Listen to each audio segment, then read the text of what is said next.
अहवाल आलम को पेश करने में ताउन किया है शमा टूथ पाउडर।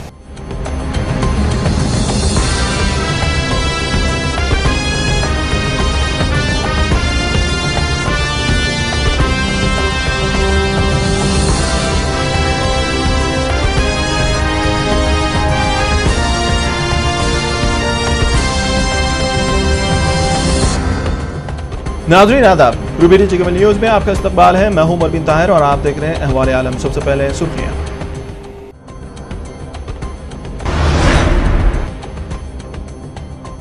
अमेरिका में तूफान सैंडी में मरने वालों की तादाद 100 के करीब पहुंची। $50 अरब के करीब नुकसान का तखमियाना।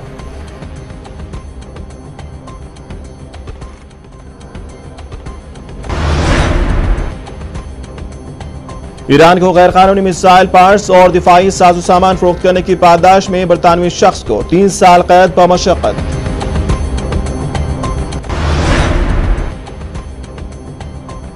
फिलिस्तीनी रहनुमा यासर अराफात के करीबी साथी और तहरीक आजाद फिलिस्तीन के बानी अबू जिहाद के कत्ल पर लगी रोक से हटाई इजरायली हुकूमत ने पाबंदी।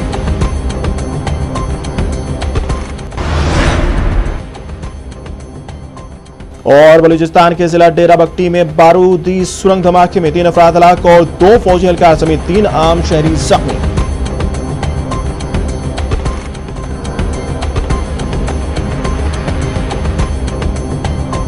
और अब खबरों की तफसील। शुमाली मशरिक अमेरिका में रवां हफ्ते आफत समावी के नतीजे में हलाक होने वालों की तादाद 100 के करीब होगी और इसमें मजीद इजाफे का खदशा जाहिर किया जा रहा है। हलाक शुदगान में से 38 का ताल्लुक न्यूयॉर्क शहर से था, जबकि मुतअद्दिद अफराद लापता हैं। तूफान गुजरने के बाद अब बिजली का अमल जारी है, ताहम अब भी 12 रियासतों में 45 लाख अफराद बिजली से महरूम हैं और उन्हें ईंधन की शदीद किल्लत का भी सामना है। नेशनल गार्ड न्यूयॉर्क के रिहायशियों को पके हुए खानों के पैकेट और पानी की बोतलें पहुंचा रहे हैं। अमेरिका में इस तूफान से जज़ायर गरीबुल हिंद के मुकाबले में ज्यादा हलाकतें हुई हैं, जहां 69 अफराद इसका निशाना बने थे। इमदादी कारकुन अब भी मुतासर इलाकों में खुसूसन जज़ीरा स्टेटन में घर घर तलाशी का अमल जारी रखे हुए हैं। न्यूयॉर्क के इस जुनूब में मगरबी इलाके से अब तक कम अज कम 15 लाशें मिल चुकी हैं। जज़ीरा स्टेटन का नशीबी इलाका होने की वजह से यहाँ समुद्री पानी के वजह से खासी तबाही मची है और मकान अपनी बुनियादों से उखड़ गए हैं। ताज़ा अंदाजों के मुताबिक इस तूफान के नतीजे में होने वाली तबाही और फिर इसके इजाले का तखमियाना $50 अरब के लगभग लगाया गया है, जो कि साबिका अंदाजों से दुगना है। न्यूयॉर्क शहर और रियासत न्यू जर्सी में अब भी मुतअद्दिद पेट्रोल पंप बंद हैं और जो पंप काम कर रहे हैं वहां शहरियों की तवील कतारें देखी गई हैं। न्यूयॉर्क में सड़कों पर रश कम करने के लिए मुसाफिर ट्रेनों, सबवेज और बसों पर आर्जी तौर पर मुफ्त सर्विस की सहूलत फराहम की गई, जबकि मैनहट्टन में फिलहाल सिर्फ ऐसी गाड़ियों को दाखिले की इजाजत है जिनमें 3 या उससे ज्यादा अफराद सवार हो। रेल कंपनी एमट्रैक ने अपनी ईस्ट कोस्ट सर्विस भी जुमे से बहाल करने का ऐलान किया है। मैनहट्टन के जेर इलाके में जहां 14 फीट ऊंची समुद्री लहर ने इलाके को डुबो दिया था, जेर जमीन रेल सर्विस ताहाल बंद है और हजारों मकानात बिजली से महरूम है। उम्मीद की जा रही है कि न्यूयॉर्क के ज्यादातर इलाकों में हफ्ते तक बिजली बहाल हो जाएगी, ताहम कुछ इलाकों में इस अमल में कई हफ्ते लग सकते हैं। ईरान को गैर कानूनी तौर पर मिसाइल पार्ट्स और दिफाई साजो सामान फरोख्त करने में मुलव्विस बरतानवी शख्स को कसूरवार ठहराते हुए 3 साल कैद की सजा सुनाई गई है। ज़राए के मुताबिक 66 साल क्रिस्टोफर तापीन पर अमेरिकी एजेंट के जरिए ईरान को मिसाइल के स्पेयर पार्ट्स और दीगर दिफाई साजो सामान फरोख्त करने के इल्जाम के तहत मुकदमा कायम किया गया। बरतानी अदालत ने गुज़िश्ता रोज जुर्म साबित होने पर क्रिस्टोफर को 3 साल कैद की सजा सुनाई है। यूनान में राजदारी के उसूल की खिलाफ वर्जी करने पर सहाफ़ी कोस्टावास के खिलाफ मुकदमा चलाने के अहकामात जारी किए। वाज़ेह है कि उन्होंने स्विस बैंक में अकाउंट्स रखने वाले 2000 यूनानी शहरियों की फहरिस्त शाये कर दी है। फ्रांसी हुक्काम ने 2 साल कबल उन नामों को अपने यूनानी हम मनसूबों को दिया था, लेकिन उन दस्तावेजात की जांच कभी नहीं की गई। कोस्टावास ने बताया कि नामों को राज में रखने के लिए उनके बजाय उन सियासतदानों पर मुकदमा चलाया जाना चाहिए जिन्होंने नाम छुपाए या इस सिलसिले में कार्रवाई करने में नाकाम रहे। लेकिन यूनान के हुक्काम ने कहा है कि इस फहरिस्त में शामिल लोगों के खिलाफ कोई सबूत नहीं है कि उन्होंने कानून की खिलाफ वर्जी की है। उनमें चंद ऐसे अहम मौजिज़ यूनानियों के नाम शामिल हैं जिन पर यह शक किया जा रहा है कि वो स्विट्जरलैंड के HSBC बैंक में अपना अकाउंट टैक्स से बचने के लिए चला रहे हैं। कोस्टावास ने कहा कि उन्होंने वही फहरिस्त शाये की है जो फ्रांसी वज़ीर खजाना क्रिस्टियन लेगार्ड ने 2 साल कबल अपने यूनानी हम मनसब को दी। लीबिया में चंद मसला अफराद ने पार्लियामान की इमारत पर कब्जा कर लिया है। उनका मकसद है कि नई काबीना में तकरीरों के खिलाफ एहतजाज करें। मसला अफराद का मुतालबा है कि नई काबीना में से उन वज़रा को निकाल दिया जाए जिनके कद्दाफी हुकूमत के साथ ताल्लुकात थे। पार्लियामान की इमारत के सामने वाली शाहरा पर तैयारों को मार गिराने वाली बंदूकों से लैस कम से कम 1 दर्जन ट्रक मौजूद है। लीबिया में 7 जुलाई में पुरअमन इंतखाबात हुए थे और मज़कूरा काबीना की मंजूरी 4 जुम्मे के रोज दी गई। लीबिया की पार्लियामान जनरल नेशनल कांग्रेस ने वज़ीर आज़म अली ज़ैदान की सरबराही में नई काबीना की मंजूरी दी है, जिसमें चंद आज़ाद क़याल और चंद खदरे क़दामत पसंद लोग शामिल हैं। वज़ीर आज़म की कोशिश थी कि वो ऐसी इत्तेहादी हुकूमत बना सके जो तमाम जमातों को कबूल हो। इजरायली हुकूमत ने फिलिस्तीनी रहनुमा यासर अराफात के करीबी साथी और तहरीक आज़ाद फिलिस्तीन के शरीक बानी अबू जिहाद के कत्ल के हवाले से तफसीलात जाहिर करने पर आयद पाबंदियों से दस्तबरदारी अख्तियार कर ली है। यह माना जाता था कि अबू जिहाद को 1988 में इसराइली एजेंटों ने त्यूनिस में कत्ल किया था, लेकिन इसराइल ने कभी भी इसको सरकारी तौर पर तस्लीम नहीं किया। इसराइली हुकाम ने एक मुकामी अखबार को अबू जिहाद को गोली मारकर हलाक करने वाले इसराइली कमांडो का इंटरव्यू शाये करने की इजाजत दी। इसराइली कमांडो 2002 में दुनिया से रुखसत होगा, लेकिन अभी तक इसके बारे में मालूमात सामने नहीं आई। अबू जिहाद का असली नाम खलील वजीर था। उन्होंने यासर अराफात के साथ मिलकर तहरीक आज़ादी फिलिस्तीन की बुनियाद रखी। उनको इसराइल पर कई तबाहकुन हमलों का जिम्मेदार भी ठहराया जाता था। उन्हें 16 अप्रैल 1988 को त्यूनिस के दारुल हुकूमत PLO के हेडक्वार्टर में गोली मारकर हलाक किया गया। पाकिस्तान सूबे बलूचिस्तान के जिला डेरा बगटी में बारूदी सुरंग धमाकों में 3 अफराद हलाक जबकि 2 फौजी एहलकार समेत 3 अफराद जख्मी हुए हैं। ये धमाके शोरज़दा इलाके जिला डेरा बगटी के 2 मुख्तलिफ हिस्सों में हुए। 3 बम धमाकों में 2 ख्वातीन समेत 3 अफराद हलाक और 3 जख्मी हुए। जख्मी अफराद में कबायली लिविस फोर्स के 2 एहलकार भी शामिल हैं। डेरा बगटी में लिविस पुलिस के रजालदार अहमद मीर ने धमाकों की तस्दीक करते हुए बताया कि 3 अफराद की हलाकत का वाक़या पलवा में पेश आया। उन्होंने बताया कि पहले वाक़े में नामालूम अफराद की जानिब से बिछाए जाने वाली बारूदी सुरंगों के धमाके में एक खातून और एक बच्ची हलाक हुई है। पाकिस्तान के सूबे बलूचिस्तान के असम्बली स्पीकर मोहम्मद असलम बुतानी ने असम्बली के आइंदा तलब किए गए इजलास के बारे में खदशात का इजहार किया है। बलूचिस्तान के वज़ीर आला असलम रिसाई ने इस माह की 9 और 10 तारीख को जुनूबी शहर गुरुद्वार में सूबाई असम्बली का इजलास तलब किया था। इतलात के मुताबिक इस इजलास में वज़ीर आज़म की शिरकत भी मुतवक्किफ़ थी। असलम बुतानी का कहना है कि बलूचिस्तान के मसाइल के बारे में दरख्वास्त की समाअत के दौरान सुप्रीम कोर्ट में दिए गए रिमार्क्स के पेश नजर इजलास बुलाना तौहीन अदालत हो सकता है। इससे कबल chief justice of Pakistan Iftikhar Mohammad Chaudhry अपने रिमार्क्स में कुछ कह चुके हैं कि बलूचिस्तान में हर बाइख्तियार आइन की खिलाफ वर्जी कर रहा है और अगर सूबे में आइन पर ही अमल नहीं हो रहा है तो फिर सूबे में हुकूमत किस इख्तियार के तहत चलाई जा रही है। सुप्रीम कोर्ट के मुताबिक बलूचिस्तान हुकूमत अपना आईनी हक खो चुकी है।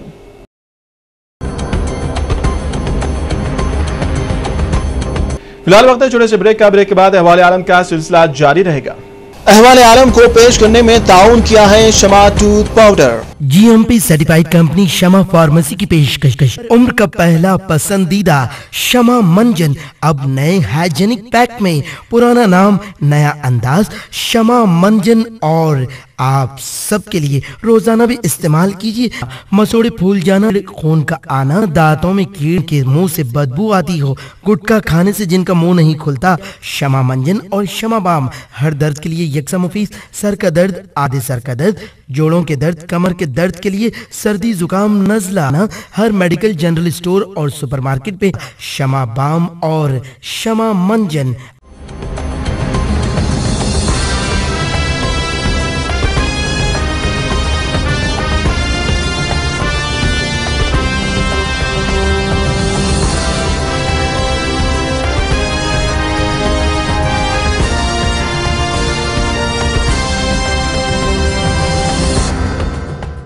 ब्रेक के बाद अहवाल आलम में आपका दोबारा इस्तकबाल है। अमेरिका के सदारती इंतखाब के बारे में कुछ ऐसी मालूमात है जिन्हें जानकर आप चौंक जाएंगे। अमेरिकी इंतखाबात के बारे में ऐसे ही कुछ हकायक दिए जा रहे हैं। अवलन सवाल यह है कि अमेरिका में इंतखाबात हमेशा मंगल को ही क्यों मुनक्किद किए जाते हैं। अमेरिका में वोटिंग की शरह जमहूरी ममालिक के हिसाब से बहुत कम है और वोट न डालने वाले अफराद में से 25% से ज्यादा के मुताबिक उनके पास वोट डालने का वक्त ही नहीं होता। तहम इसके बावजूद सदारती इंतखाब को इख्तितामी हफ्ते पर मुनक्किद करवाने की तमाम कोशिशें अब तक नाकाम रही है। अमेरिका में सदारती इंतखाब हमेशा नवंबर के पहले मंगल को मुनक्किद होते हैं। इस रस्म का आगाज सन 1845 में हुआ था और तब से यह सिलसिला जारी है।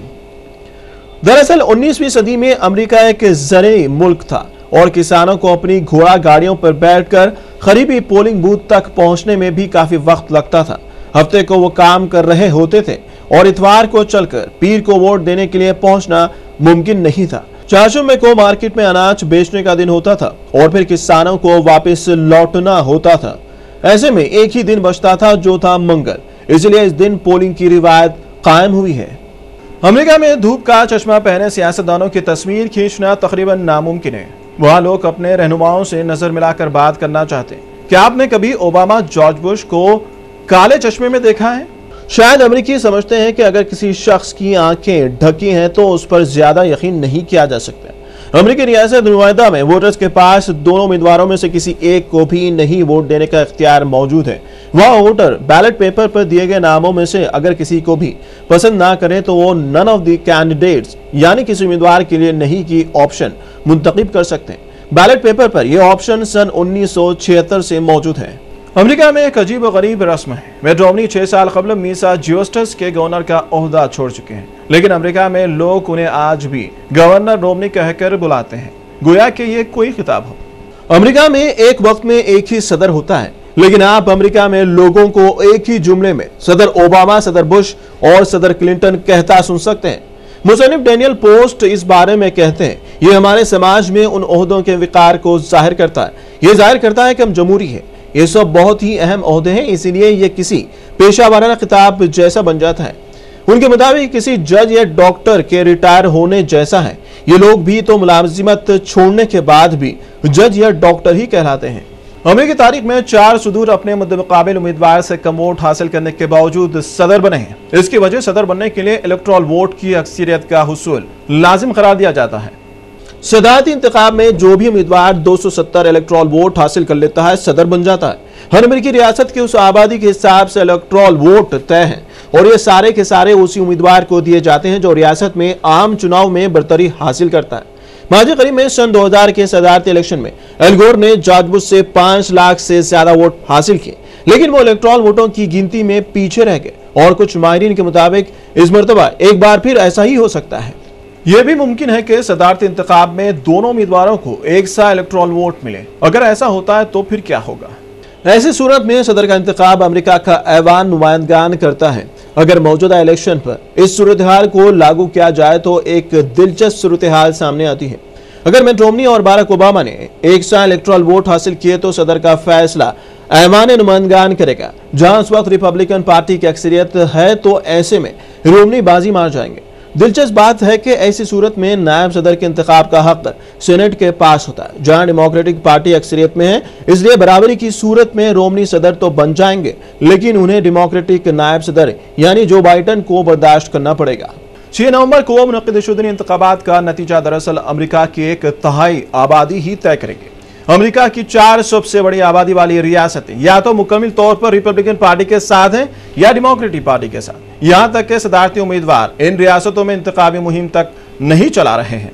टेक्सास, जॉर्जिया, न्यूयॉर्क और दीगर 35 महफूज रियासतों के 70% राय दहिंदगान का रुझान वाज़ेह है, क्योंकि यहां पहले ही से पता होता है कि कौन रियासत किसके साथ है।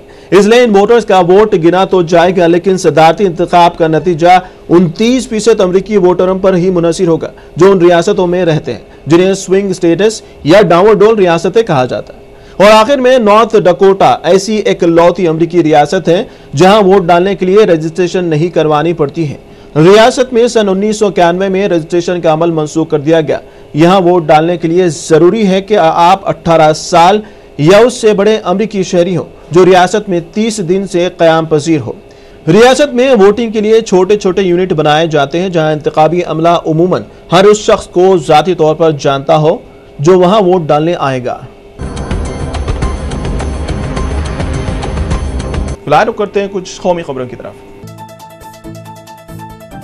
शशि थरूर की अहलिया सुंदा पर रिमार्क करने के बाद कांग्रेस के निशाने पर आए गुजरात के वज़ीर आला नरेंद्र मोदी को अब ख्वातीन कमीशन ने भी शदीद तनकीद का निशाना बनाया है। ख्वातीन कमीशन ने कदम आगे बढ़ते हुए मोदी को बंदर से ताबीर किया है। इस मामले का नोटिस लेते हुए ख्वातीन कमीशन की सदर बरका सिंह ने मोदी की सख्त नुक्ताचीनी करते हुए उनसे मुतालिबा किया है कि वो फौरी तौर पर सुंदा से माफी मांगे। बरका सिंह ने इस दौरान मोदी पर तनकीद करते हुए एक शेर अर्ज किया, नफरत पालना बदकिस्मती रहा हो जिसका, वो किसी रिश्ते की अजमत कैसे जानता। मोहब्बत को पैसे में तोलने वाले से कहो, कोई बंदर अदरक का मजा जानता है।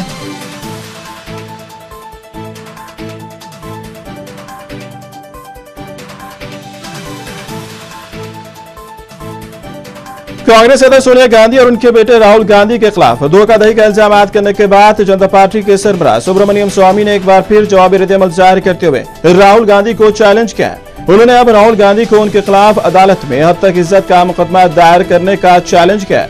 वाज़ेह है कि स्वामी ने नेशनल हेराल्ड की इशाअत करने वाली कंपनी के कब्जे के हवाले से सवाल उठाते हुए सोनिया गांधी को तनकीद का निशाना बनाया था। याद रहे कि उन्होंने इल्जाम किया कि कंपनी को कांग्रेस हुकूमत ने 90 करोड़ से ज्यादा खर्च फराहम किया है।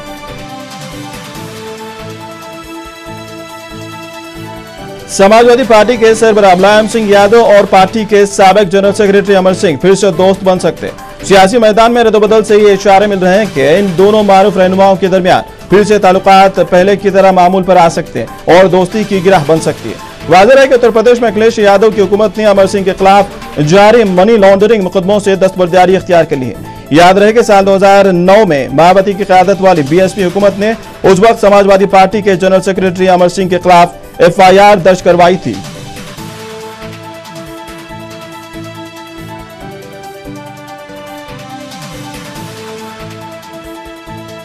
आंध्र प्रदेश तेलुगुदेशम सीनियर कायद हिरन नायडू की श्रीकाकुलम जिले में एक सड़क हादसे में मौत वाक़ हुई। जराये के मुताबिक 4 शुबे के शब रात देर गए हिरन नायडू विशाखापट्टनम में एक तकरीब में शिरकत के बाद श्रीकाकुलम वापस लौट रहे थे कि रानास्लम हाईवे पर नायडू की कार पेट्रोल टैंकर से टकरा गई, जिसके नतीजे में उनकी मौत वाक़ हो गई। वाज़ेह है कि हिरन नायडू 30 फरवरी 1957 को पैदा हुए। वो एमएलए और एमपी के अलावा 1990 में यूनियन वजीर भी रह चुके हैं।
बॉलीवुड के किंग खान ने आज अपनी 47वीं सालगिरह मनाई। 2 नवंबर 1965 को नई दिल्ली में पैदा होने वाले शाहरुख खान ने 1992 में फिल्म दीवाने से कैरियर का आगाज किया। आदित्य चोपड़ा की बतौर हिदायतकार पहली फिल्म दिल वाले दुल्हनिया ले जाएंगे उनकी सुपरहिट फिल्मों में से एक है।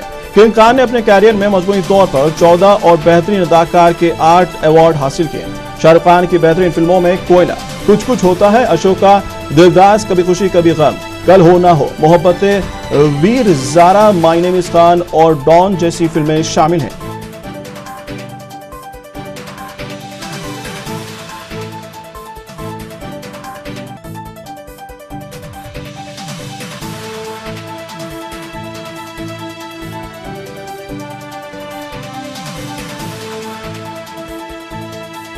आखिर में सुर्खियां एक बार फिर।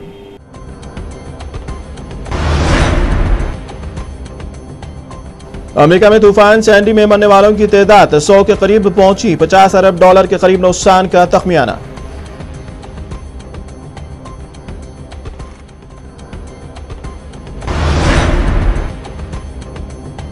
ईरान को गैर कानूनी मिसाइल पार्ट्स और दिफाई साजो सामान फरोख्त करने की पादाश में बरतानवी शख्स को 3 साल कैद पर मशक्कत।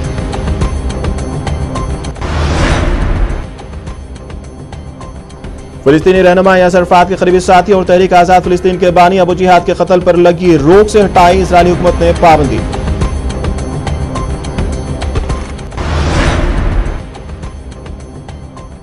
और बलूचिस्तान के जिला डेरा बगटी में बारूदी सुरंग धमाके में 3 अफराद हलाक और 2 फौजी एहलकार समेत 3 आम शहरी जख्मी।